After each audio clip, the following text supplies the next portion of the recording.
hari pertama bagi murid baru SD Negeri Muara Enim masuk sekolah. Hingga 2 minggu ke depan, siswa-siswi baru masih dalam masa pengenalan lingkungan sekolah.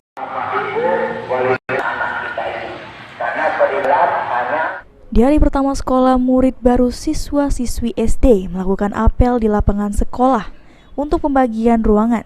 Di hari pertama sekolah, murid baru yang merupakan kelas 1 ini belum memasuki masa belajar. Anak-anak masih dikenalkan dengan lingkungan sekolah agar mereka terbiasa melakukan aktivitas saat mengikuti pelajaran ke depannya.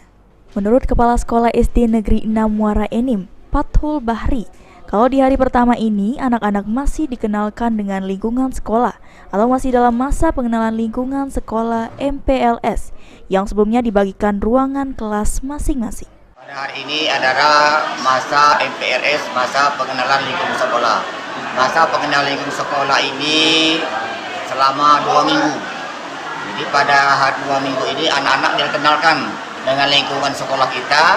Umpamanya musola di mana tempatnya, di mana sarana olahraganya, di mana kantinnya, di mana WC-nya.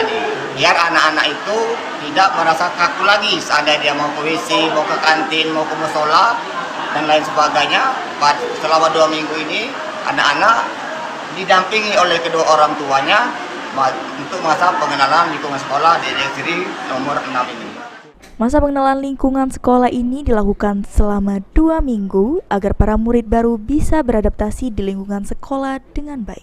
Pengenalan lingkungan sekolah sangat penting bagi murid baru, apalagi mereka masih di usia dini yang harus melakukan adaptasi di lingkungan yang lebih luas lagi dari lingkungan taman kanak-kanak. Mardiansyah, PAL TV.